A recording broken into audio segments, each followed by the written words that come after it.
Raising a daughter alone was already a challenge, but she accepted a job as a caregiver for a paraplegic millionaire. She was forced to wash his underwear and much more. Watch until the end to discover this surprising story.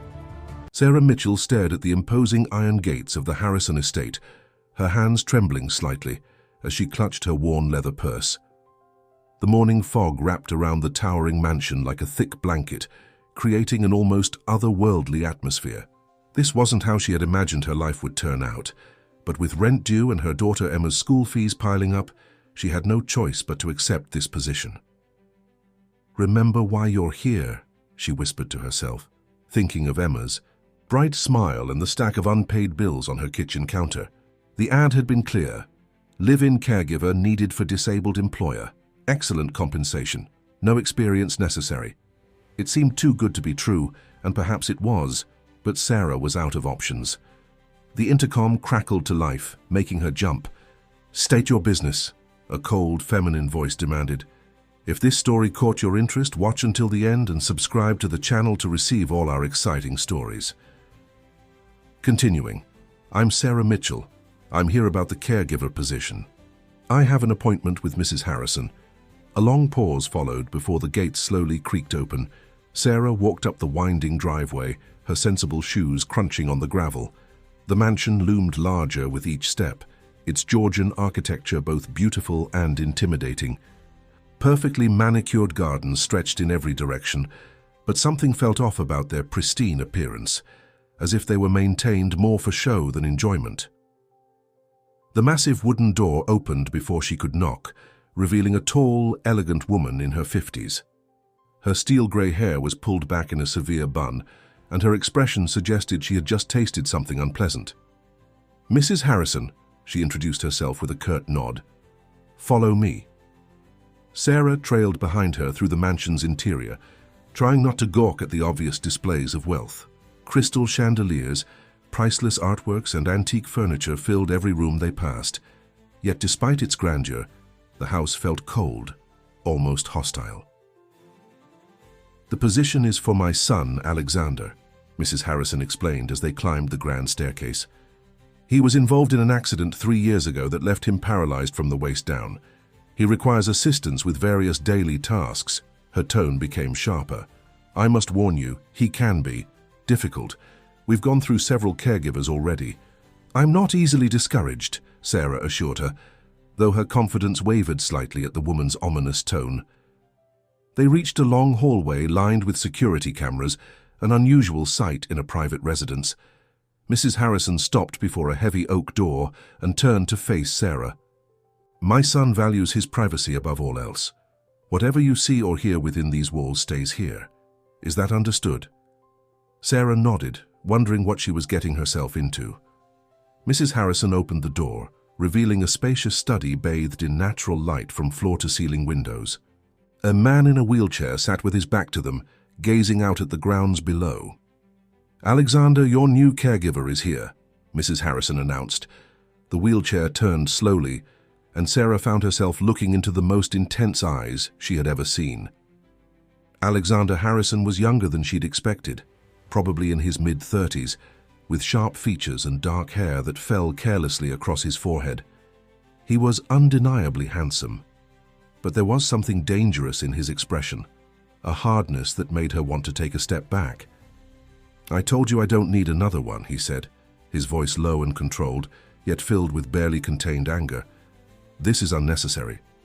"We've discussed this," his mother replied firmly. "You need assistance, whether you like it or not." She turned to Sarah. "I'll leave you two to get acquainted. The staff quarters are in the East Wing. Martha will show you to your room later." With that, she left, closing the door behind her with a definitive click. Sarah stood awkwardly, feeling Alexander's scrutiny like a physical weight. "Let me guess," he said finally, his tone dripping with sarcasm. "You need the money desperately. Single mother, mounting bills, and you think this job is the answer to all your prayers?" Sarah lifted her chin, refusing to be intimidated. "My reasons for seeking employment are my own, Mr. Harrison. I'm here to do a job, nothing more." A hint of surprise flickered across his face before the mask of contempt returned. "Well, miss, Mitchell. Sarah Mitchell. Well, Miss Mitchell, let me make something clear. I don't want you here. I don't need you here. And I will make every moment of your time in this house so unpleasant that you'll wish you'd never seen that advertisement. Sarah took a deep breath, thinking of Emma. I appreciate your honesty, Mr. Harrison, but I should be equally clear. I need this job and I'm not easily scared away. So unless you're firing me right now, I suggest we find a way to make this work. Alexander's eyes narrowed, and for a moment, Sarah thought she saw something else behind his hostility. Fear? But it vanished, so quickly she might have imagined it. Fine, he said eventually. Martha will show you your duties. Don't expect any warm welcomes here, Miss Mitchell. This isn't some heartwarming story where the kind caregiver melts the cold heart of her broken employer. This is just business. As if on cue, an elderly housekeeper appeared at the door. Martha's kind face was a stark contrast to the tension in the room. She gestured for Sarah to follow her, and as they left the study, Sarah could feel Alexander's eyes boring into her back. Don't mind him, dear, Martha whispered, once they were out of earshot. He wasn't always like this. The accident changed him. Sarah nodded absently, her mind already racing. There was something off about this entire situation. The excessive security, Mrs. Harrison's warnings about privacy, and Alexander's almost desperate desire to drive her away. What had she gotten herself into? That night, as she unpacked her meager belongings in her new room, Sarah called Emma at her sister's house. Everything's fine, sweetheart. The job seems, interesting. Is your boss nice, Mummy? Sarah thought. About Alexander's hostile welcome and the mysteries already piling up around him.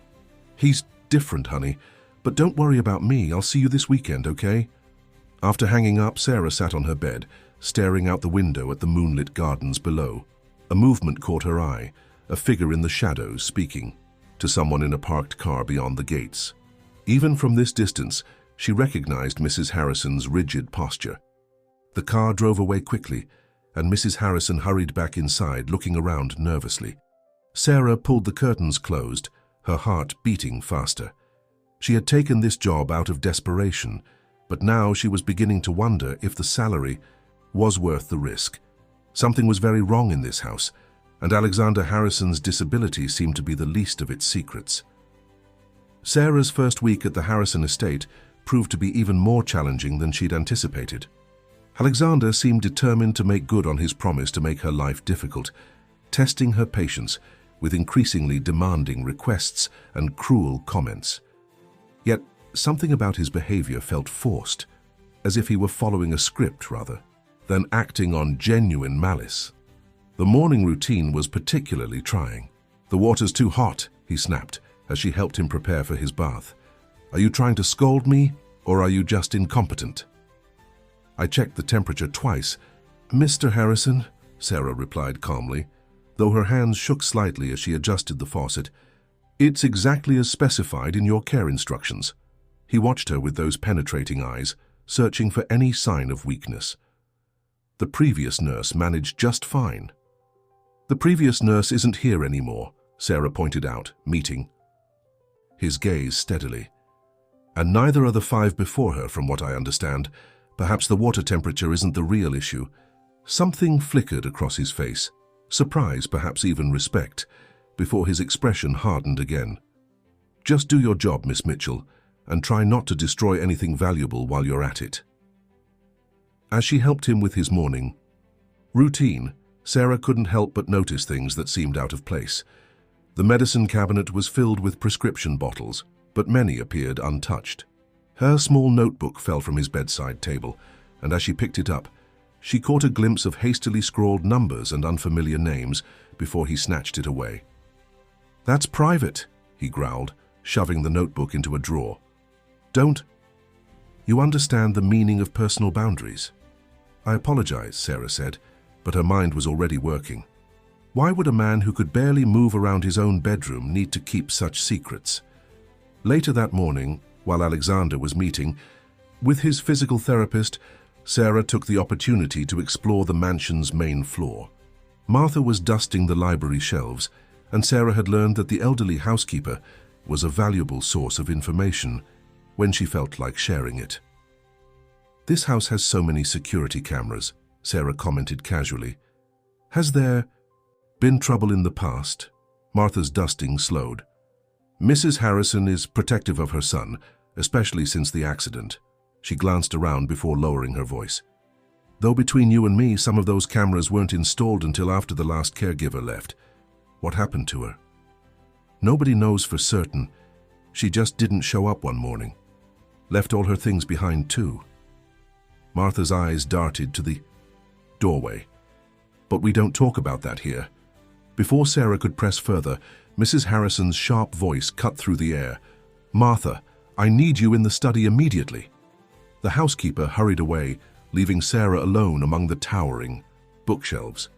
She was about to leave when something caught her eye. A framed photograph partially hidden behind a row of leather-bound books. It showed a younger Alexander standing between his mother and a man Sarah assumed was his father.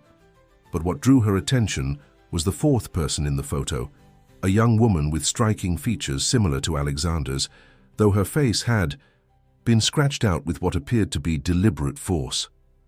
Looking for something specific, Sarah jumped at Alexander's voice. He had wheeled himself into the library silently, his expression unreadable. "I was just admiring the books," she said, quickly stepping away from the photograph. "You have an impressive collection." "Indeed." His eyes flickered to the hidden photo. "My family's history is quite fascinating, though not all of it is fit for public consumption. I suggest you focus on your assigned duties, Miss Mitchell, rather than playing detective." Despite his harsh tone, Sarah noticed his hands gripping the wheelchair's armrests too tightly, his knuckles white with tension. Was he afraid of what she might discover? That evening, as Sarah prepared Alexander's dinner tray, she overheard voices coming from his mother's study. The door was slightly ajar, and Mrs. Harrison's agitated tone carried clearly through the gap. "We can't keep this hidden forever," a male voice said, one Sarah didn't recognize. "The board is asking questions. If they find out..." "They won't," Mrs. Harrison interrupted. "Everything is under control. Alexander knows what's at stake. And the new caregiver. She's nothing to worry about. Just another desperate single mother who needs the money. She'll either quit like the others or..." The voice dropped too low for Sarah to hear the rest, but a chill ran down her spine. She hurried away before she could be discovered, her mind racing. What were they trying to hide? And what had happened to the other caregivers who came before her?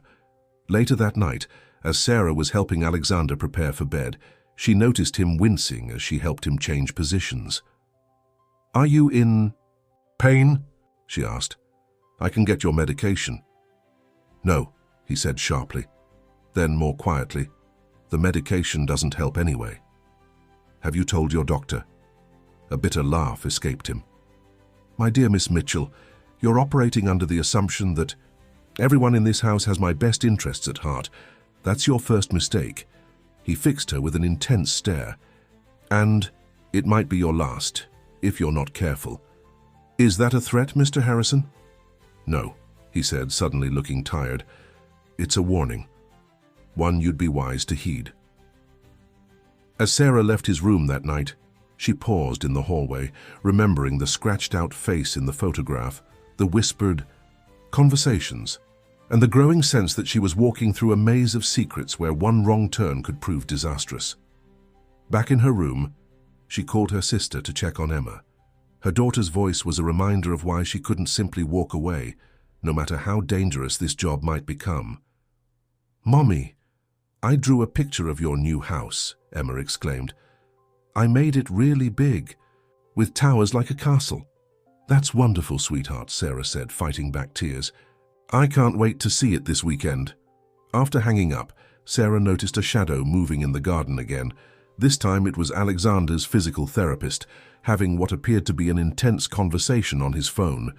As she watched, he pulled something from his pocket, a small camera, and quickly photographed several documents before hurrying toward his car. Sarah closed her curtains, her heart pounding. She had taken this job to provide for her daughter, but now she was caught in a web of secrets that seemed to grow more tangled by the day. The worst part was, She couldn't shake the feeling that Alexander, despite his hostility, might be as much a prisoner in this house as she was beginning to feel herself. The autumn rain drummed against the windows of the Harrison estate, creating an ethereal atmosphere that matched Sarah's growing unease. 2 weeks had passed since she started working there, and each day brought new questions without answers. That morning she found Alexander in an unusually contemplative mood as she helped him dress. "You haven't quit yet," he observed, his voice lacking its usual edge.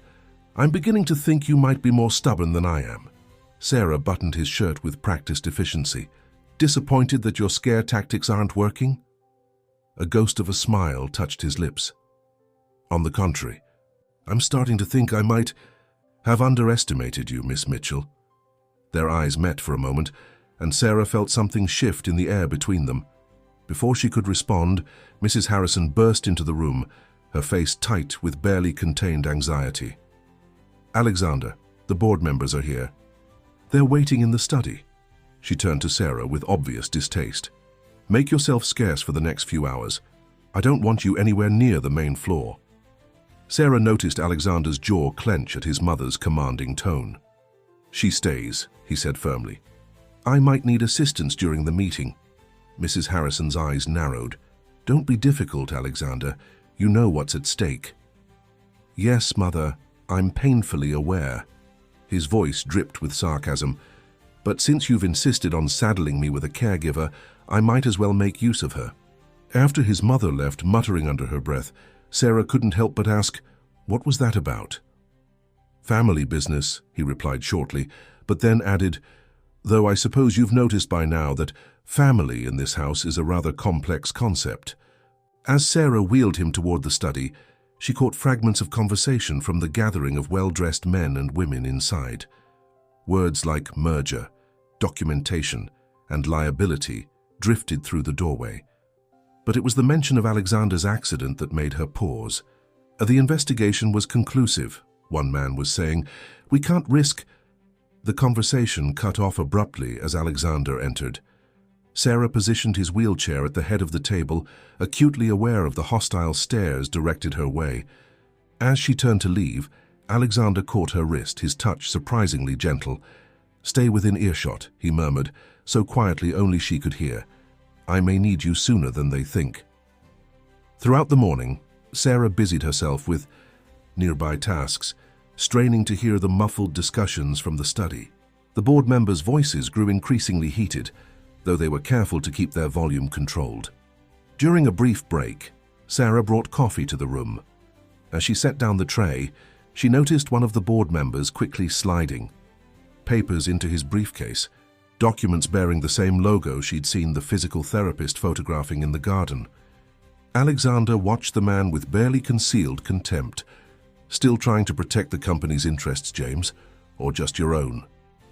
"We're all trying to protect you, Alexander," the man replied smoothly. "Your father would have wanted—" "Don't you dare tell me what my father would have wanted," Alexander snapped, his composure cracking for the first time Sarah had seen. "You lost that right 3 years ago." The tension in the room was palpable. Sarah retreated, but not before noticing Mrs. Harrison passing a sealed envelope to one of the board members with a meaningful look. Later that afternoon, as the last of the visitors departed, Sarah found Alexander in the library, staring out the window at the rain. His shoulders were tense, his reflection in the glass showing an expression of such raw pain that she almost didn't recognize him. "Would you like your pain medication now?" she asked softly. He turned to face her, and for a moment, his carefully maintained facade crumbled. "The pain I need medication for isn't the kind that comes in a bottle, Miss Mitchell." "Sarah," she said impulsively. "You might as well call me Sarah. We see each other every day." He studied her face for a long moment. "Sarah," he repeated, as if testing the name. "Do you ever wonder why you're really here?" "All the time," she admitted, "but I have a feeling you won't tell me." "Can't," he corrected. "There's a difference." He wheeled himself to the fireplace where embers still glowed from the morning's fire. "Knowledge is dangerous in this house. The less you know, the safer you are." "Safe from what?" Instead of answering, he pulled an old photograph from his pocket. different from the one Sarah had discovered earlier. This one showed him standing beside a sports car, grinning broadly. "This was taken the day before the accident," he said quietly. "I was going to expose everything, you know, I had proof. And then, mysteriously, my brakes failed on a straight, dry road." Sarah's heart began to race. "Are you saying—" "I'm not saying anything," he cut her off sharply, but his eyes held a warning. "Just like you're not going to say anything about the board meeting you overheard today. Are we clear?" Before she could respond, Martha appeared in the doorway. "Miss Mitchell, there's a phone call for you. It's about your daughter." Sarah's blood ran cold. She hurried to the phone, her hands shaking as she picked up the receiver. But it was only Emma calling to tell her about a gold star she'd received in school. As Sarah listened to her daughter's excited chatter, she noticed a shadow. Moving past the study door, Mrs. Harrison speaking in hushed tones on her cell phone. "We may have a problem," she was saying. "She's not like the others. He's starting to trust her." That night, as Sarah lay in bed, she couldn't shake the feeling that she was being watched. The security cameras seemed to track her every move, and even the walls felt like they held secrets. But it was Alexander's words that kept echoing in her mind. "Knowledge is dangerous in this house." She pulled out her phone and began researching the accident that had paralyzed him, but the news articles were surprisingly sparse on details. One thing caught her attention, though. The investigating officer had resigned unexpectedly just days after filing his report. A soft knock on her door made her jump. It was Martha, looking nervous. "I shouldn't be telling you this," the housekeeper whispered, "but I overheard Mrs. Harrison on the phone. She's arranged for someone to look into your background, your real background. Whatever you're hiding, dear, they're going to find it." Sarah's heart stopped. How could they possibly know about that? She'd been so careful, changed all the records. But as she stared at her reflection in the window, she realized she wasn't the only one in this house, protecting a dangerous truth. The question was, would Alexander's secrets destroy her before hers caught up with her first? Sarah spent a sleepless night pacing her room, Martha's warning echoing in her mind. The past she'd worked so hard to bury was threatening to surface, and the timing couldn't have been worse. As dawn broke over the Harrison estate, she found herself standing before her bathroom mirror, barely recognizing the worried face staring back at her. "Pull yourself together," she whispered to her reflection. "Emma needs you to be strong." A text message from her sister made her heart skip. "Someone called asking questions about you. Said they were from a background check company. What's going on?" Sarah's fingers trembled as she typed back, "Everything's fine. Just routine for the job. Remember what we agreed. Stick to the story." When she entered Alexander's room for his morning routine, she found him already awake, staring intently at his laptop screen. He quickly closed it as she approached, but not before she caught a glimpse of what looked like police records. "You're early," he observed, studying her face, "and you look terrible. Rough night?" "You're not exactly the picture of well-rested yourself," she countered, noting the dark circles under his eyes. A hint of their usual banter crept into his voice. "Yes, well, being the family disappointment is exhausting work." As Sarah helped him with his exercises, she noticed he was watching her more intently than usual. His physical therapist had called in sick, so they were alone in the mansion's small gym, the morning light streaming through high windows. "Your technique has improved," he commented as she helped him with his leg stretches. "Most caregivers take months to get this right. I'm a quick learner, or perhaps you've done this before." His tone was casual, but his eyes were sharp. Sarah kept her face neutral. "My experience is all in my employment file." "Yes, your file." Alexander's hand caught hers, stopping her movements. "Tell me, Sarah, is anything in that file actually true?" Before she could respond, Mrs. Harrison's voice rang out from the doorway. "Alexander, I need to speak with you. Alone." Sarah stepped back, her heart pounding. As she left the gym, she heard Mrs. Harrison's words, barely contained anger, in her voice. "The board is getting impatient. We need to move forward with the plan." "Your plan, Mother, not mine." Alexander's response was cold. "Don't be naive. After what happened with Claire, you know we don't have a choice." Sarah pretended to busy herself with organizing medical, supplies in the nearby cabinet, straining to hear more. Who was Claire? The name seemed to carry weight, judging by the tension it created. Later that morning, Sarah was sorting Alexander's medications when she noticed something odd. The pills in one of the bottles didn't match the description on the label. She quickly pocketed one to examine later, her nursing training from her previous life, the one she'd tried so hard to forget, kicking in. A noise in the hallway made her jump. It was James, the board member from yesterday, letting himself into Alexander's private study with a key she hadn't known existed. Sarah waited until he left, then found an excuse to clean the room. Her careful eyes spotted fresh ash in the fireplace and an empty folder labeled Project Phoenix in the wastebasket. That afternoon, Emma called from school. "Mummy, a man was asking my teacher questions about you today. He showed her a picture, but she said it didn't look like you." Sarah's blood ran cold. "What kind of questions, sweetheart?" "About where we lived before, and he asked about Daddy." Emma's voice dropped to a whisper. "I didn't tell him anything, just like you always said."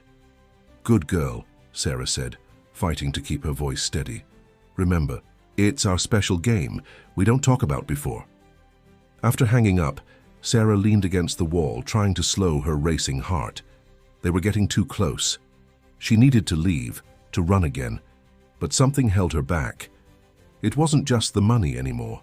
There was Alexander, and the growing certainty that his life was in danger. She found him in the library that evening, a glass of whiskey untouched beside him. The setting sun cast long shadows across the room, making his face look more haunted than usual.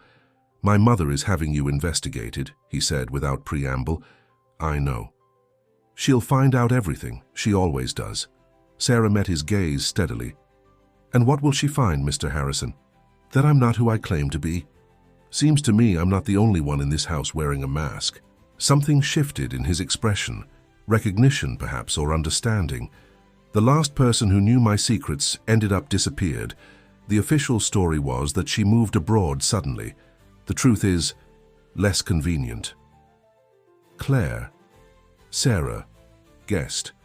His eyes snapped to hers. "Where did you hear that name? Does it matter? What happened to her, Alexander?" He wheeled himself to the window, his back to her. "The same thing that happens to anyone who gets too close to the truth in this house. They become inconvenient." Sarah moved to stand beside him, looking out at the darkening grounds. "Is that why you tried so hard to drive me away at first? To protect me? I'm not a good man, Sarah. The things I've been involved with, but I never wanted—" He stopped, his hands gripping the wheelchair arms. "You should take Emma and leave. Tonight. Forget about me, about this place. You know I can't do that." He turned to face her, and for the first time she saw real fear in his eyes. "Why not?" "Because I looked up those pills they're giving you. They're not for pain management.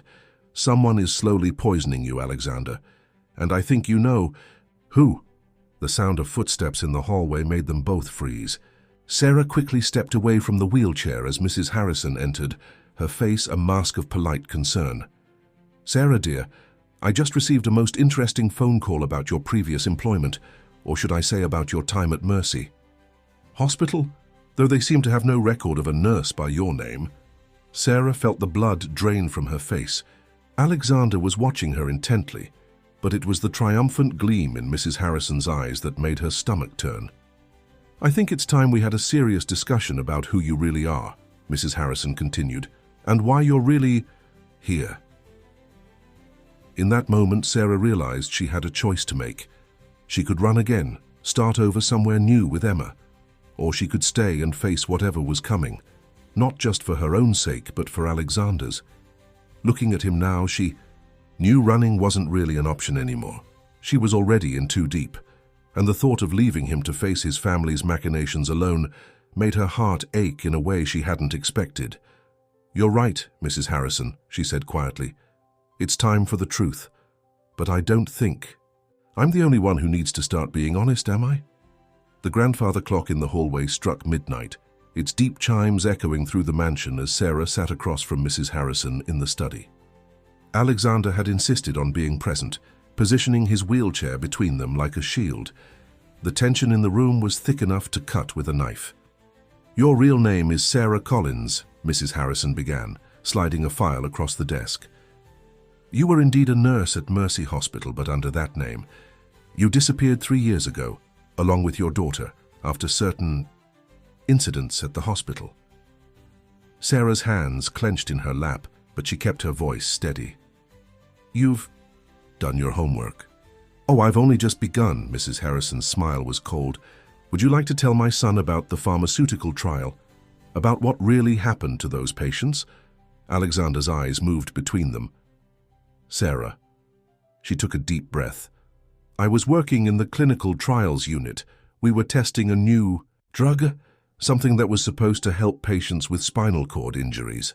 But the results weren't what the pharmaceutical company wanted. People were getting worse, not better. When I tried to report it..." "The company buried the evidence," Alexander finished, understanding dawning in his eyes. "And you became a liability." "They threatened Emma," Sarah's voice cracked. "Said they'd take her away, claim I was an unfit mother. I had no choice but to run." Mrs. Harrison's laugh was without humor. "A touching story, but it doesn't explain why you're really here in my house caring for my son." "I needed the job," Sarah insisted. "That's all." "Is it?" Mrs. Harrison pulled another document from the file. "Or perhaps you recognize the name Harrison Pharmaceuticals. After all, we were the company behind that trial." Alexander's head snapped up. "What?" "Oh, don't look so surprised, dear. Your father built this company on calculated risks. Sometimes people get hurt. It's just business." "People got hurt?" Alexander's voice shook with rage. "They were permanently disabled. Some of them never woke up. And you knew about this?" Mrs. Harrison's expression hardened. "Everything I've done has been to protect this family, to protect you, by poisoning me." The words hung in the air like a thunderclap. For the first time, Mrs. Harrison's composure cracked. "What did you say?" Sarah pulled the pill from her pocket. "I had this analyzed. It's not a pain medication. It's designed to slowly deteriorate muscle function, to make sure Alexander never recovers from his injuries." "That's absurd," Mrs. Harrison sputtered, but her face had gone pale. "Is it?" Alexander wheeled himself closer to his mother. "Like my accident was absurd, like Claire's disappearance was absurd." "Claire was going to ruin everything," Mrs. Harrison snapped, then quickly caught herself. "I mean, she found out about the trials too, didn't she?" Sarah pressed. "About how the company was using the same drug to keep Alexander dependent, to keep him from taking control of the company." The study door burst open and James, the board member, strode in. "That's enough, Mrs. Harrison, you need to end this now." "How long have you been listening?" Alexander demanded. "Long enough." James pulled out his phone. "I've already called security. Miss Mitchell, or should I say Miss Collins, will be escorted from the premises. If she resists, I'm sure the police would be very interested in her past." "No," Alexander's voice was steel. "She stays."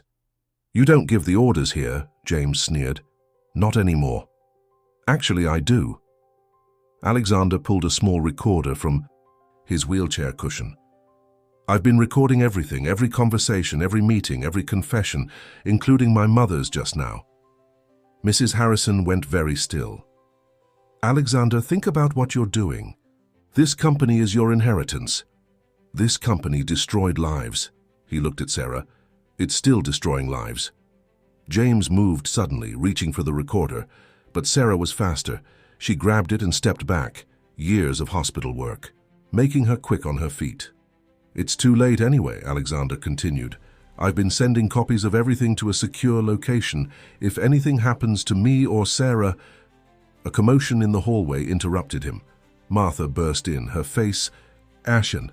"Miss Mitchell, it's your sister on the phone." "It's about Emma." Sarah's world tilted. "What about Emma?"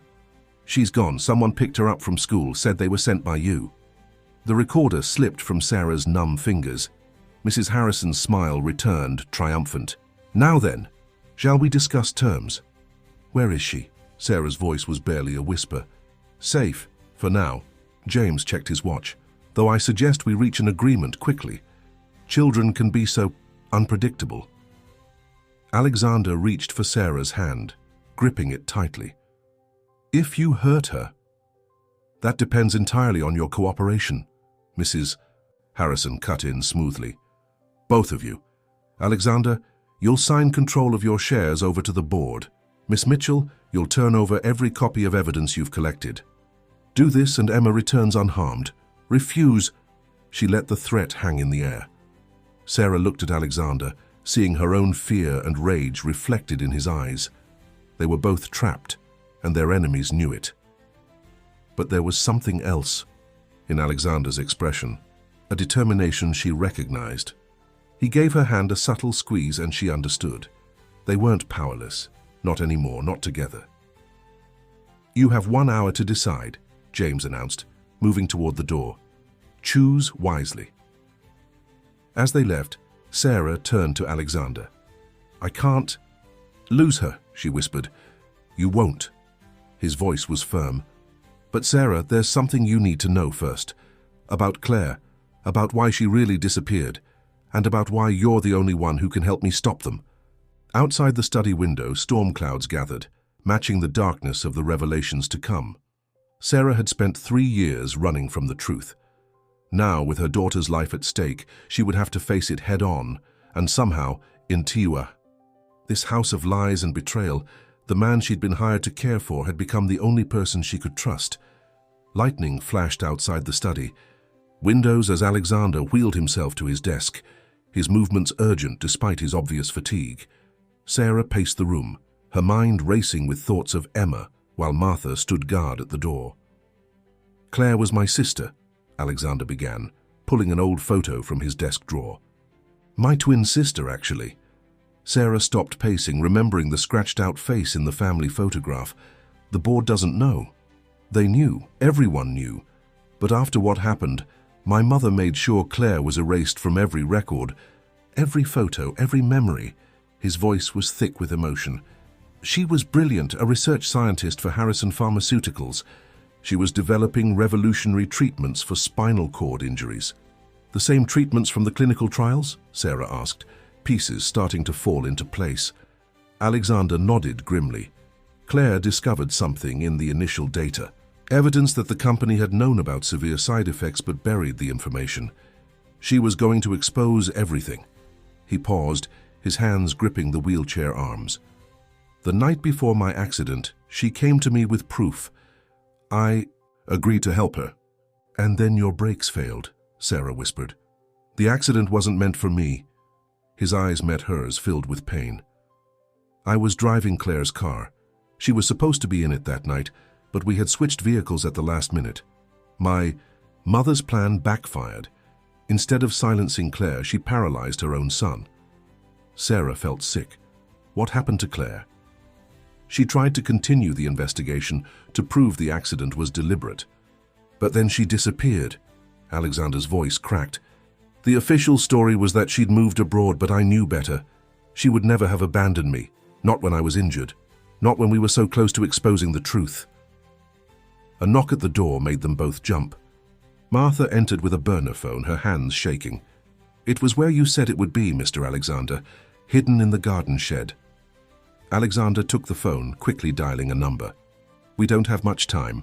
If my mother and James are following their usual pattern, they'll have taken Emma to the lake house. It's isolated, secure. You seem very prepared for this, Sarah observed. I've been planning for something like this for 3 years.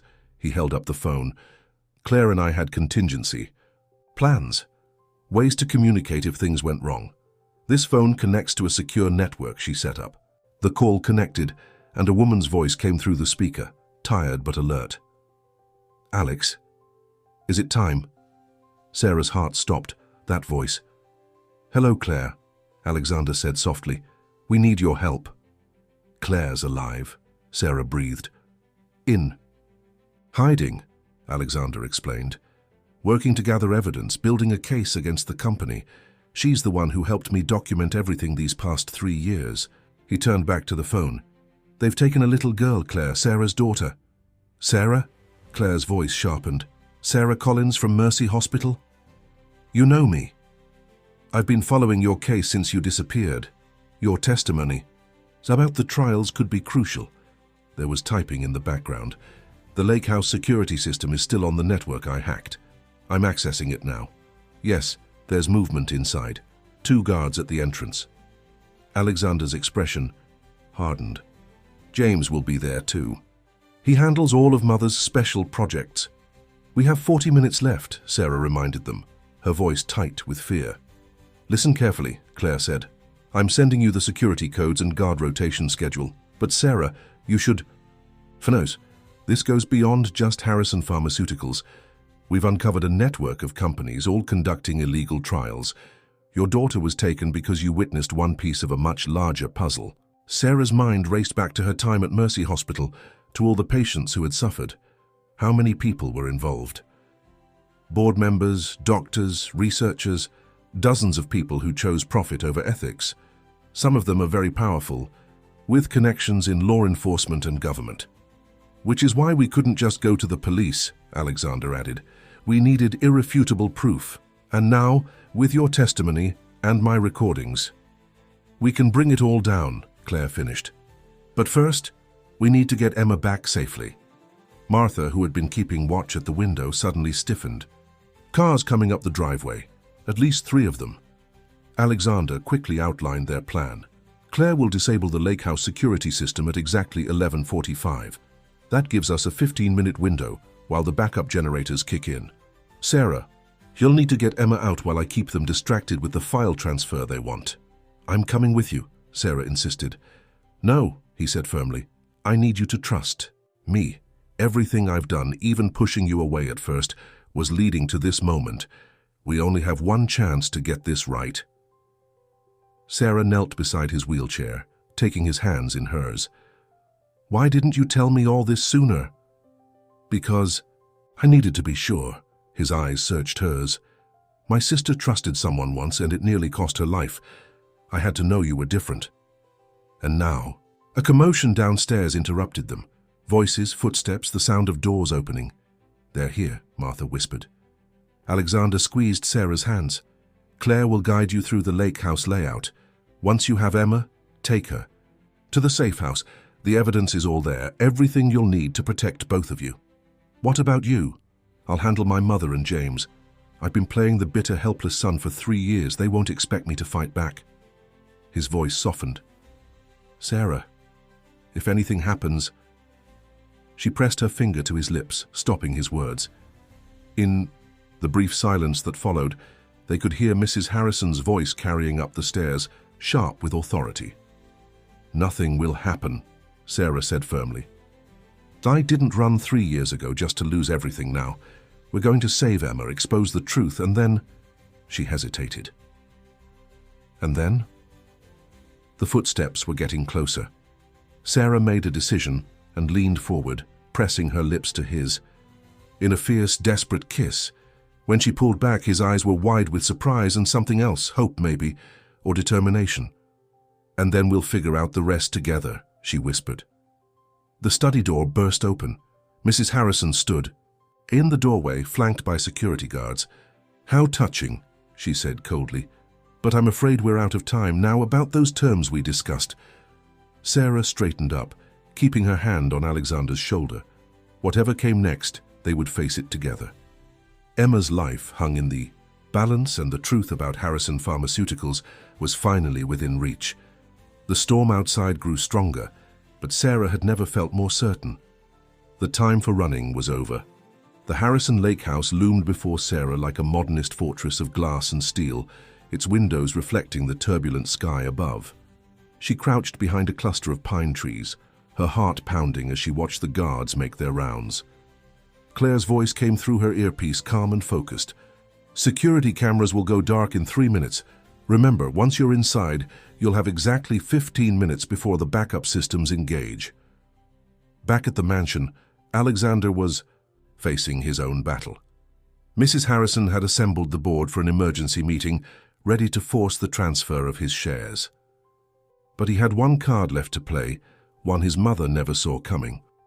Before we proceed, Alexander announced to the gathered board members, There's something you should know about the company's latest financial report. James stepped forward, his face tight with barely contained anger. This isn't the time for... Actually, it's exactly the time, Alexander interrupted, because while you've all been focused on controlling me, you failed to notice that $20 million has gone missing from the company's research accounts. Mrs. Harrison's composure slipped for a moment. What are you talking about? Money that was supposed to fund legitimate research, but instead went to secret trials. Trials that resulted in multiple casualties. Alexander's voice was steady as he met each board member's gaze. And I have proof of who authorized those transfers. At the lake house, Sarah watched the security lights flicker and die. I'm going in, she whispered into her comm. Be careful, Claire warned. According to the heat signatures, there are 4 people inside, not counting Emma. One of them is in the basement. That's unusual. Sarah moved silently across the grounds, using the routes Claire had mapped out. The lock on the service entrance clicked open under her electronic keycard, courtesy of Claire's hacking skills. The house's interior was dark and eerily quiet. A child's voice drifted down from upstairs, Emma asking for water. Sarah's heart clenched, but she forced herself to stick to the plan. The basement first. Whatever was down there, Claire thought. It was important. In the mansion's study, the board meeting had devolved into chaos. These accusations are absurd, James sputtered.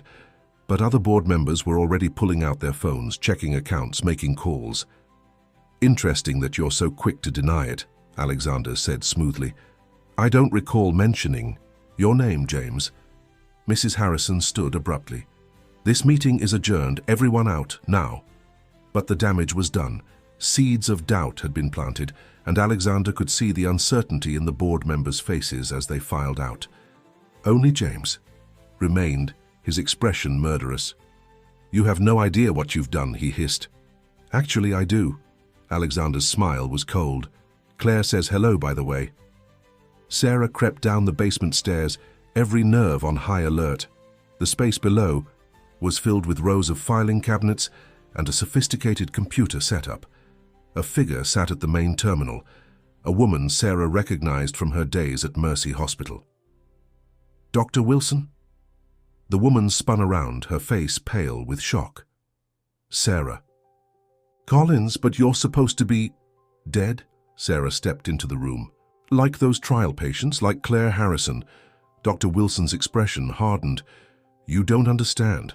The work we're doing here is revolutionary. Yes, there were sacrifices, but for the greater good. Revolutionary? Sarah's voice shook. With anger. You destroyed lives and now you've taken my daughter. Your daughter is fine, she's insurance, nothing more. Once we have Alexander's shares and your silence, she goes home. And what about the next trial? The next group of patients you sacrifice for profit? A noise upstairs made them both freeze. Through her earpiece, Sarah heard Claire's urgent warning. Company vehicles approaching, at least 3 SUVs. Doctor. Wilson smiled grimly.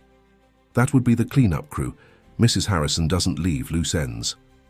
In the mansion, Alexander's phone buzzed with a text from Claire. They're moving early. Get Sarah out now. But before he could act, James pulled out a syringe. I'm sorry it had to come to this. You could have just played along, lived in comfortable confinement. Now, Alexander laughed, genuinely laughed, making James pause. You still think I'm helpless, don't you? That the drugs you've been giving me have kept me weak?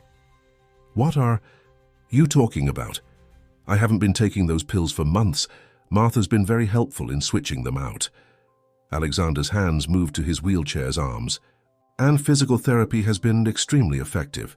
Sarah grabbed a USB drive from Dr. Wilson's desk, but the woman lunged for her. They grappled, knocking over a chair. Above them, footsteps pounded on the floor. Claire! Sarah gasped into her comm. A little help. Working on it, Claire's fingers flew across her keyboard. Initiating lockdown protocols, now! Metal shutters slammed down over the lake house's windows. Lights flashed as emergency systems engaged. Through her earpiece, Sarah heard chaos erupting. Guards shouting, doors sealing automatically. Mom? Emma's voice carried down the stairs, frightened and confused. Sarah's heart stopped. In that moment of distraction, Dr. Wilson broke free and ran for the stairs. But she never made it. The basement door slammed shut, trapping them both inside. "What have you done?" Dr. Wilson demanded. "Given us time to talk," Sarah said, pulling out her phone, "and to send every file on your computer to the FBI. Claire?" "Already downloading," Claire confirmed. "Sarah, you need to move. Those SUVs are 2 minutes out." Back at the mansion, Alexander surged from his wheelchair, catching James completely off guard. Years of secret physical therapy had rebuilt his strength, though standing was still difficult. But he didn't need to stand to grab James's arm, twisting until the syringe clattered to the floor. Mrs. Harrison appeared in the doorway, her face white with shock. "How? You were so focused on keeping me weak," Alexander said through gritted teeth. "You never considered I might be fighting back." "It doesn't matter," James gasped. "By now, the girl is safe," Alexander finished, "because that's not your cleanup crew heading to the lake house. Those are federal agents, James. Claire's been working with them for months." Sarah faced Dr. Wilson across the basement. "It's over. The truth is already out there. About the trials, about Claire, about everything." "You'll never prove it," Dr. Wilson insisted. "We had contingency plans." "Like the ones on this drive?" Sarah held up the USB. "Or the ones Claire's been collecting for 3 years? Face it, Doctor, you backed the wrong side." Through her earpiece, she heard Emma's voice again, closer now. "Mommy, are you there?" "I'm here, baby," Sarah called out. "I'm coming. Just stay where you are." The sound of sirens filled the air. Sarah's 15 minutes were up, but it didn't matter anymore. The truth was finally coming to light, and nothing could stop it now. Thunder crashed overhead as Sarah assessed her options in the basement. Dr. Wilson had backed herself into a corner, clutching a hard drive to her chest like a shield. Above them, Emma's footsteps paced back and forth, accompanied by the heavy tread of her guard. "Claire," Sarah whispered into her comm, "I need to get upstairs." "Working on it," Claire replied. "But Sarah, those federal agents, they're being blocked. Someone in local law enforcement is running interference." At the mansion, Alexander faced down his mother, using the desk for support as his legs trembled from the effort of standing. "Did you really think I wouldn't fight back? That I'd just accept what you did to Claire? Everything I did was to protect this family," Mrs. Harrison insisted, her carefully maintained facade cracking. "The company was going to fail. Those trials were our only chance to stay afloat." "By poisoning people?" Alexander's voice shook with rage. "By trying to kill your own daughter? Claire was weak. She would have destroyed everything your father built." "No, Mother. You did that yourself." Alexander pressed a button on his phone, and his mother's confession began playing through the mansion's speaker system. Every room, every hallway would hear the truth. In the lake house basement, Dr. Wilson's phone buzzed. Her face went pale.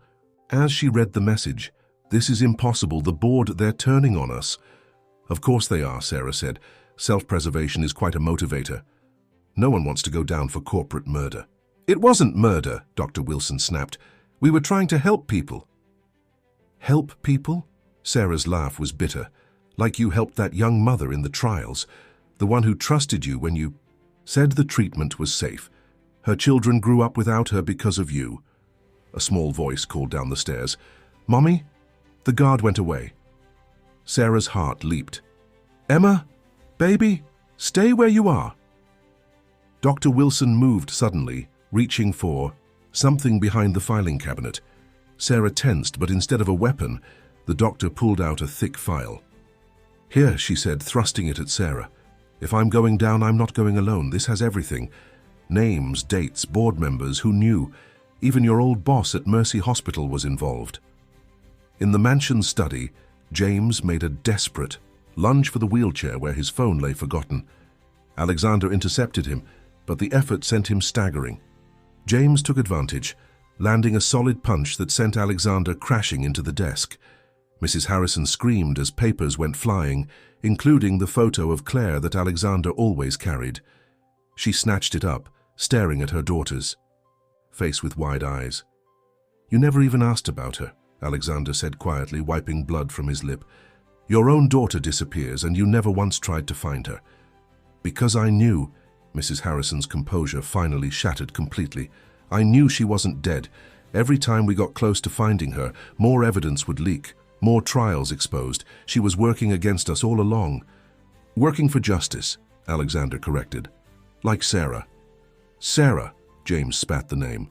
Another self-righteous crusader who doesn't understand what it takes to run a successful company. No, a new voice said from the doorway. She understands. Exactly what it takes, that's why she had to run. Everyone turned to see Martha standing there, but she wasn't alone. Claire Harrison stepped into the room very much alive and flanked by federal agents. At the lake house, the basement door lock clicked open. Sarah tensed, ready for anything, but it was Emma who appeared at the top of the stairs. "Mommy!" "Emma!" "Wait!" Sarah called, but her daughter was already running down the steps. She caught her in a fierce hug, breathing in the familiar scent of her hair. Dr. Wilson moved toward them, but Sarah's voice stopped her. "Don't. Please. Haven't enough children suffered?" The doctor hesitated, then sagged against the wall. "It wasn't supposed to be like this. The initial results were promising. We really thought we could help people. And when you realized you couldn't? By then, there was too much money invested. Too many powerful people involved. We couldn't just..." "Stop." Emma tugged at Sarah's sleeve. "Mommy, the nice lady on the computer told me to tell you that the good guys are here." Through her earpiece, Claire confirmed, "Federal agents have secured the perimeter. You're clear to move." Sarah looked at Dr. Wilson, who seemed to have aged years in the past few minutes. "You have a choice now. Help us make this right or go down with the rest of them." In the mansion, Mrs. Harrison stared at her daughter, as if seeing a ghost. "Claire?" "Hello, Mother." Claire's voice was ice. "Sorry to disappoint you, but your plan failed. Both times." "It's over," Alexander said softly. "The board is cooperating. James's offshore accounts have been frozen. Every test subject, every trial, every cover-up, it's all coming out." "You'll destroy everything," Mrs. Harrison whispered. "No, Mother, we're going to rebuild it the right way." He looked at Claire. "Together." James suddenly bolted for the door, shoving past the agents. He made it 2 steps into the hallway before Martha calmly stuck out her foot. He went down hard, and the agents swarmed in. "I've been wanting to do that for 3 years, the housekeeper said with satisfaction. Sarah carried Emma up the basement stairs, the USB drive and Dr. Wilson's file secure in her pocket. The doctor followed, her shoulders slumped in defeat. Through the lake house windows, she could see flashing lights approaching. "Mr. Alexander will be okay?" Emma asked suddenly. Sarah kissed her daughter's forehead. "Yes, sweetheart. I think he will be. We all will be." Her phone buzzed with a message from Alexander. "It's done. Come home." Home. Such a simple word, but one that had eluded her for so long. As she held Emma close, watching federal agents lead Dr. Wilson away, Sarah finally felt the weight of the past 3 years lifting. The storm outside was beginning to clear, and with it, the shadows that had haunted them all. The Harrison mansion buzzed with activity as federal agents combed through every room, collecting evidence and conducting interviews. Sarah sat in the kitchen with Emma asleep in her lap, while Martha fussed over them both with tea and sandwiches. The storm had finally passed, leaving behind a crisp, clear night that promised dawn wasn't far away. "She hasn't left your side." "For a moment," Alexander observed from the doorway, leaning on a cane. Claire stood beside him, supporting his other arm. The siblings' resemblance was striking now that Sarah saw them together, the same determined set of their jaw, the same fierce intelligence in their eyes. "Can you blame her?" Sarah smoothed Emma's hair. "Though she says the nice lady in the computer made her feel safe." Claire smiled. "She's a remarkable child, smart too. She knew exactly when to hide and when to run." "Just like her mother," Alexander added softly, his eyes meeting Sarah's. Martha shooed them all into the study, now cleared by the federal agents, where they could talk privately. The room felt different now, stripped of its secrets and shadows. Alexander settled onto the leather sofa instead of his wheelchair, with Sarah and Emma beside him. Claire took the armchair, while Martha stood guard at the door like a protective sentinel. "The board members are falling over themselves to cooperate," Claire reported, checking her phone. "Seems no one wants to be the last one holding out when the prosecutors start making deals." "And Mother?" Alexander asked. "Under house arrest at Aunt Margaret's. James and Dr. Wilson are in federal custody." Claire's expression softened as she looked at her brother. "It's really over, Alex. We did it." "We all did it," he corrected, reaching for Sarah's hand. Emma stirred, blinking sleepily. "Is the bad lady gone?" "Yes, sweetheart," Sarah assured. "Her? All the bad people are gone." "Good." Emma sat up, studying Alexander with a child's direct curiosity. "Your legs don't work right because the bad people hurt you?" Alexander exchanged a glance with Sarah before answering carefully. "They did hurt me, yes, but I'm getting better. Your mom helped with that." "She's good at helping people," Emma declared. "That's why she had to run away from the hospital, because she wanted to help people, but the bad doctors wouldn't let her." Sarah felt tears prick her eyes. All this time, her daughter had understood more than she'd realized. Claire cleared her throat. "Speaking of the hospital, the FBI is very interested in your testimony about the original trials, Sarah. Combined with the evidence we've gathered and Dr. Wilson's files, it's going to be an airtight case." "What about the other victims?" Sarah asked. "The families who never knew the truth?" "They'll know now," Alexander promised. "We're setting up a fund for compensation, support, medical care, whatever they need. It won't bring back what they lost, but it's a start," Sarah finished. "A chance to rebuild." Martha appeared with more tea and a plate of cookies that immediately caught Emma's attention. As the little girl happily munched, the housekeeper shared updates from the rest of the house. "The agents found Mrs. Harrison's private files," she reported, "including details about the accident. They're saying it's enough to prove attempted murder." Alexander's hand tightened on his cane. "I never thought she'd actually confess." "Pride," Claire said quietly. In the end, she couldn't bear the thought of anyone believing she'd failed, so she had to explain why everything she did was justified. "Speaking of explanations," Sarah interjected, "I think it's time I heard the whole story about the pills. The ones you weren't really taking." Alexander had the grace to look sheepish. "After the accident, when I realized what they were doing to me, I started working with a specialist in secret, a doctor Claire trusted. The damage from the crash wasn't as permanent as they wanted everyone to believe. With proper treatment and physical therapy, which he did in the middle of the night," Martha added with a hint of pride, "all those security cameras, and they never thought to monitor the gym after hours." "I had help," Alexander acknowledged, smiling at the housekeeper. "Martha kept them convinced I was too bitter and defeated to try anything, and Claire's computer skills meant we could communicate safely." "But you still couldn't walk in front of them," Sarah realized. "You had to maintain the deception. Until tonight." His expression turned serious. "Sarah, I wanted to tell you so many times, especially after things changed between us. But the fewer people who knew, the safer everyone was," she finished. "I understand I kept plenty of secrets myself." Emma, who had been listening while systematically demolishing the cookie plate, piped up. "Are we going to live here now, Mommy, with Mr. Alexander and the nice computer lady?" The adults exchanged startled looks, but it was Claire who recovered first. "Well, technically the house belongs to both Alexander and me, and I could use a place to work that isn't a secret. Bunker. Plus, someone needs to help my brother run the company properly. And someone needs to oversee the new medical research division," Alexander added, looking at Sarah. "Someone with experience in ethical trials and patient advocacy." Sarah's mind spun with the implications. "Are you offering me a job, Mr. Harrison?" "I'm offering you whatever you want," he said softly.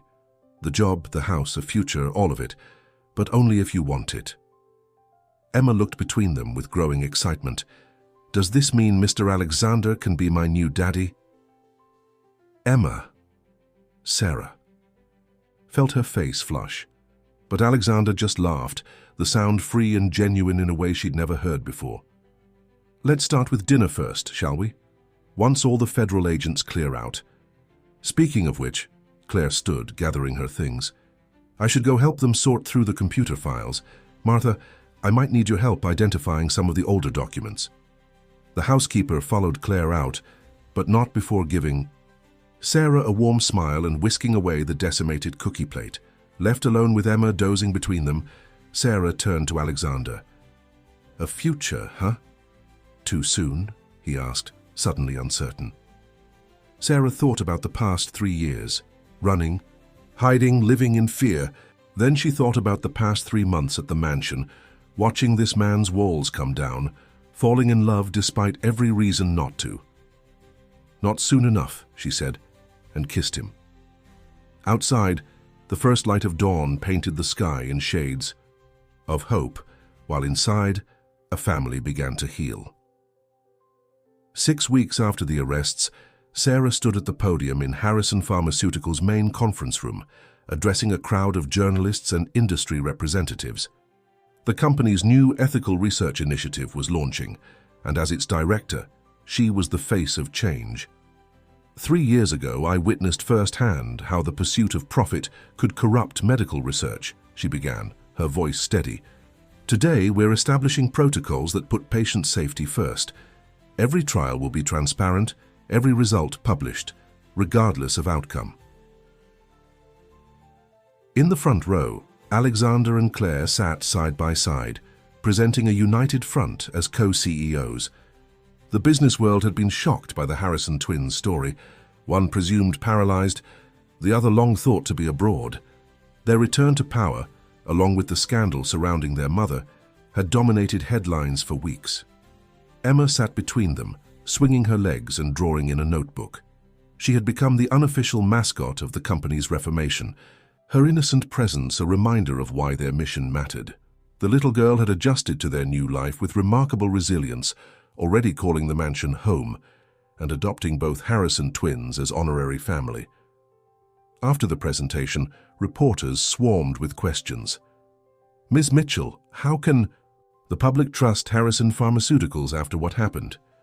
By watching us, Sarah answered firmly. Every step we take will be documented. We're establishing an independent oversight board composed of medical ethicists, patient advocates, and families affected by the previous trials. Trust has to be earned, and we're prepared to do the work. Mr. Harrison, another reporter called out, there are rumors that your mother is seeking a plea deal. Any comment? Alexander stood leaning slightly on his cane. His physical therapy was progressing well, but he no longer felt the need to hide his limitations. My mother will face the consequences of her actions, as will everyone involved in the illegal trials. Our focus is on the future and making amends to those who were harmed. Back at the mansion that evening, the mood was contemplative. Martha had prepared a celebration dinner, but the weight of the day's emotions left everyone quiet. Emma had fallen asleep on the library sofa, surrounded by her drawings, mostly of her expanded family, including what she called her computer aunt. Claire? The compensation fund dispersal begins next week, Claire reported, reviewing documents on her laptop. Dr. Wilson's testimony helped us identify every family affected by the trials. It won't fix everything, but it's more than they had yesterday, Sarah finished, settling beside Alexander on the window seat. He automatically wrapped an arm around her waist, a gesture that still made her heart flutter. The board meeting went well, he added. The new members are eager to prove their commitment to transparency. Amazing how an FBI investigation changes people's priorities. Sarah smiled. Speaking of changes, Emma's teacher called today. She wants to know if Emma can give a presentation about ethical medical research to her class. At 8 years old, Claire laughed. She's definitely your daughter. She's all of ours now, Alexander said quietly. If that's still what you want, Sarah. Sarah turned to face him. After weeks of careful dancing around the subject, they were finally addressing the future of their relationship. Are you sure? Taking on a ready-made family is a big step. Sarah, he took her hands in his, you and Emma aren't some burden I'm noble enough to accept. You're the family I choose, the family I love. Claire cleared her throat, and on that note I should head up to my wing. Martha mentioned something about late-night cookies. Once they were alone, save for Emma's soft breathing from the sofa, Alexander pulled Sarah closer. "Move in properly," he said. "Not as my employee or my partner in reforming the company, just be here, with me. Let's make this official." "Alexander Harrison," Sarah teased. "Are you proposing?" "Not yet," he smiled. "When I do that, believe me, you'll know. I'm just suggesting we stop pretending this is temporary. The guest wing isn't your home. This is your home, if you want it to be." Sarah thought about the small apartment she'd kept just in case, the habit of having an escape route so ingrained she hadn't been able to let it go. But looking at Alexander now, at Emma sleeping peacefully, at the life they were building, maybe it was time to stop planning escapes. "Okay," she whispered. "Okay. Yes, we'll move in properly, build a life here, together." Emma stirred on, the sofa blinking sleepily. "Is it time for the party?" They laughed, tension broken. "Yes, sweetheart," Sarah called. "Martha's made your favorite dessert." As they made their way to the dining room, Sarah noticed small changes in the mansion. Photos of Claire back on the walls, Emma's artwork proudly displayed, spaces that had once been cold and formal, now warm with life. Even the security cameras seemed less menacing now that Claire had reprogrammed them for actual safety rather than surveillance. The dining room had been transformed as well. Where board members once plotted corporate takeovers, a family now gathered for meals. Martha had outdone herself, setting the table with flowers and candles. Claire arrived with her laptop, still working but smiling. "To new beginnings, Alexander," proposed, raising his glass. "And to the truth," Claire added. "Finally set free." "To family," Emma declared, raising her milk glass with such ceremony that they all laughed. Sarah looked around the table, at the man she loved, the child who had given her strength to keep fighting, the sister-in-law, who had become a dear friend, the housekeeper who was more like a grandmother to them all. Family, indeed, not the one she was born with, but the one she had chosen. The one worth fighting for. Later that night, as she helped Emma arrange her toys in what would now officially be her permanent bedroom, Sarah felt the last of her walls coming down. The past couldn't be changed, but the future was full of promise. "Mommy," Emma said suddenly, "are you happy now?" Sarah pulled her daughter close, breathing in the scent of her hair. "Yes, baby, I'm very happy." "Me too," Emma said simply. "I like our new family. Even if some of them live in computers." Sarah laughed. Trust a child to put everything in perspective. Outside, the mansion's gardens were blooming with new life, much like the family within its walls. The shadows were gone, replaced by hope, trust, and love, the strongest medicines of all. 3 months after the launch of Harrison Pharmaceuticals' new research initiative, Sarah stood in the witness box, giving her final testimony in the federal trial. The courtroom was packed, but she focused on Alexander's steady gaze in the front row, drawing strength from his presence. "And you're certain about these records?" the prosecutor asked, holding up Dr. Wilson's files. "Yes," Sarah replied firmly. "Every patient, every adverse reaction, every cover-up, it's all documented there. Dr. Wilson may have participated in the deception, but in the end, she chose to help expose the truth." Mrs. Harrison sat at the defense table, her once immaculate appearance now worn by months in custody. When Sarah described the poisoning attempt against Alexander, his mother's facade finally cracked. "I did it for him," she burst out, ignoring her lawyer's attempts to quiet her. "Everything was for my children. The company was failing. Harrison Pharmaceuticals was all they had left of their father. I couldn't let them lose that too." "No, Mother," Claire's voice rang out as she stood. "You did it for yourself, for your pride, for your position in society. Don't pretend it was ever about us." The judge called for order, but the damage was done. Mrs. Harrison's outburst had confirmed everything. As Sarah left the witness stand, she caught a glimpse of Dr. Wilson being led away by federal marshals, their eyes meeting briefly. The doctor gave a small nod, acknowledgement perhaps, or acceptance of her fate. Back at the mansion that evening, Emma was hosting a science club meeting in the library. Her school friends sat in a circle as she explained clinical trials using cookie taste tests as an example. "You have to write down everything," she instructed seriously. "Even if you don't like how the cookie tastes, that's called honest reporting." Sarah watched from the doorway, amazed at how her daughter had processed everything she'd been through. Instead of being traumatized, Emma had become passionate about medical ethics in her own 8-year-old way. "She's going to run the company one day," Alexander said softly, coming up behind Sarah and wrapping his arms around her waist. Kane leaned against the wall. He needed it less and less these days. "The cookies or the pharmaceuticals?" Sarah teased. "Both, probably." He pressed a kiss to her temple. "Claire's set up the trust fund. Everything's ready." Sarah turned in his arms. "Are you sure about this, making Emma your heir?" "Our heir," he corrected. "And yes, I'm sure." Claire agrees. "The company's future should belong to the next generation, one raised with the right values." The sound of children's laughter floated from the library as Martha arrived with fresh cookies for the clinical trial.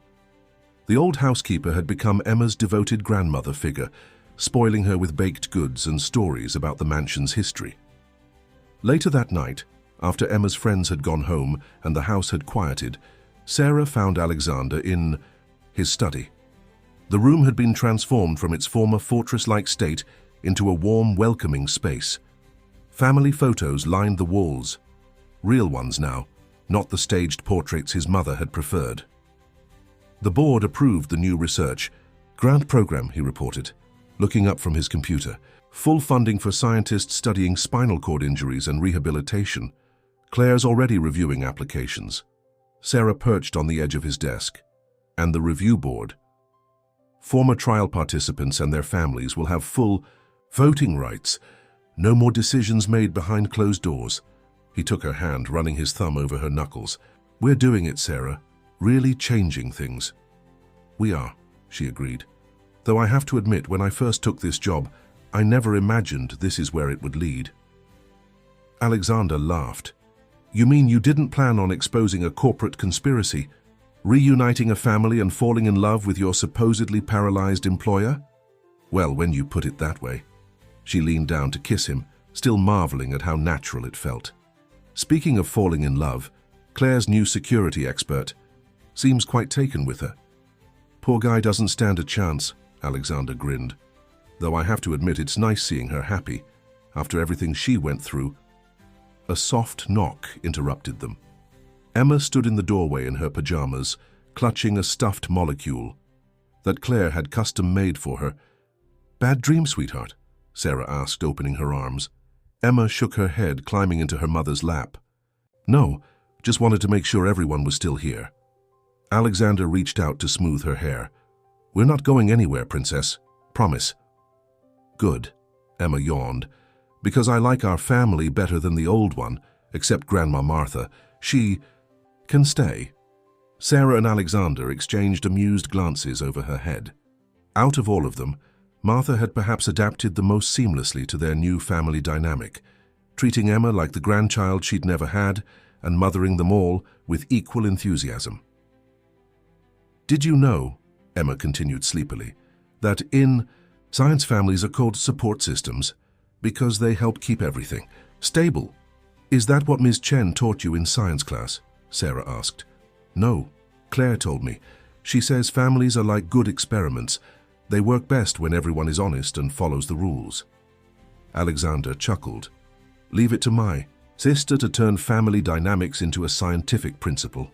But Emma wasn't finished, and she said sometimes the best families are the ones you choose, like how you chose me and Mommy.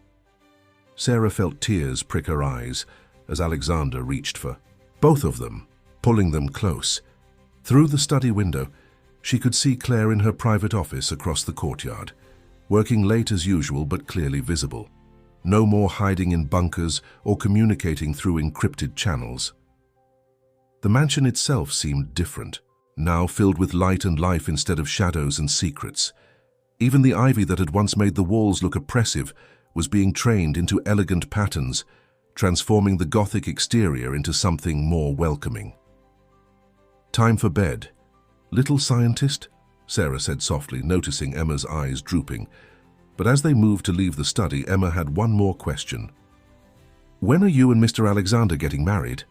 Sarah froze, but Alexander just smiled mysteriously. "Sooner than you might think, Princess. Sooner than you might think."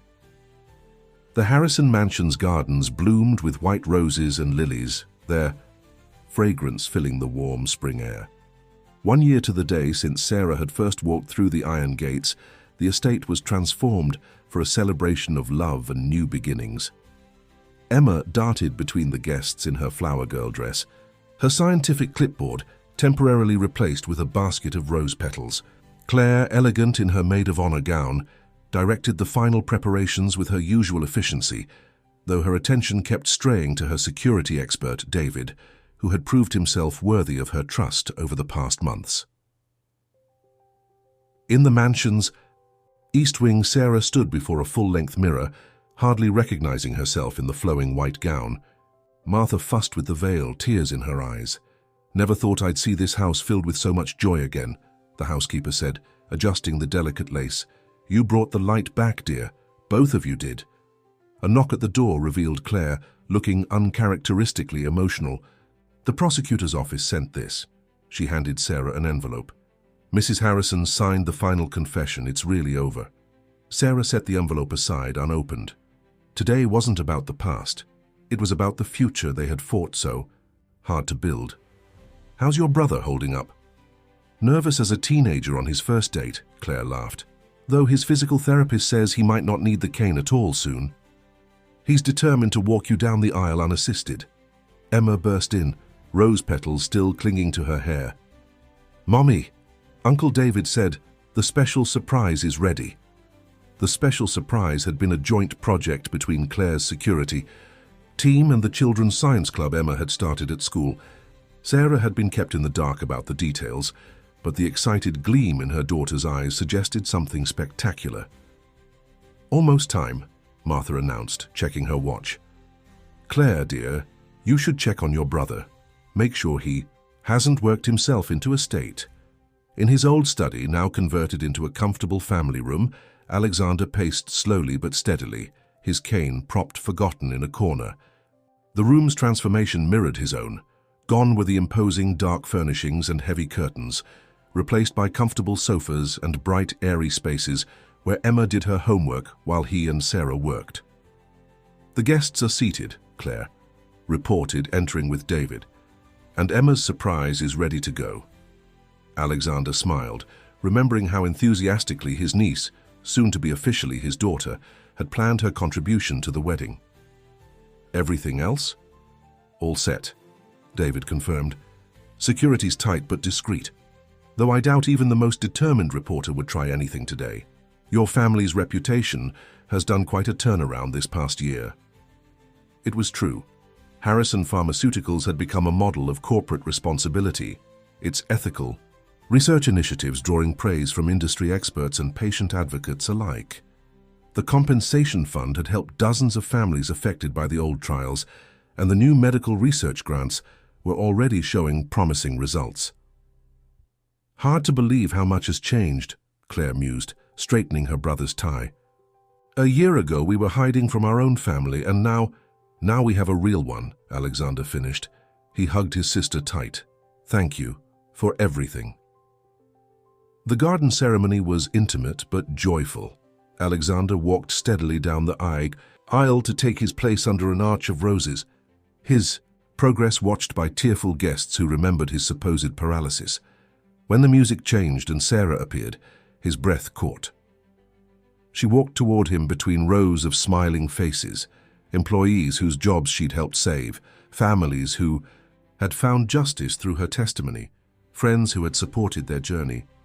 Emma preceded her, scattering petals with scientific precision, while Claire followed, carrying a bouquet that matched the garden's blooms. "Hi," Sarah whispered as she reached him. "Hi yourself," he whispered back, taking her hands in his. The ceremony celebrated not just their love, but the family they had built.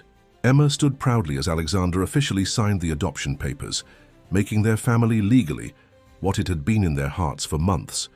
Claire read a poem about chosen families and second chances, her voice steady despite her tears. Then came Emma's surprise. As the minister pronounced them husband and wife, dozens of butterflies were released into the garden, their wings sparkling with environmentally safe biological markers that Emma's science club had developed. The effect was magical, nature and science combining to create something beautiful, much like their family. The reception moved into the mansion's ballroom, where photos of their journey lined the walls. Newspaper clippings about the company's transformation, candid shots of their growing family, even security camera stills from Sarah's first day that Claire had somehow salvaged. Each image told part of their story, from the darkness they had overcome to the light they had found together. "May I have this dance?" Alexander extended his hand to his new wife, standing tall and steady. As they moved across the dance floor, Sarah marveled at how far they had come. "Remember the first time you spoke to me in this room? When I tried to frighten you away?" He pulled her closer. "I was so desperate to protect you from what was coming. I never imagined you'd end up saving all of us instead."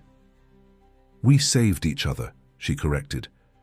"You, me, Claire, Emma, we all played our part." From the edge of the dance floor, Emma watched with satisfaction, her clipboard back in hand, as she documented the successful experiment in family formation, as she called it.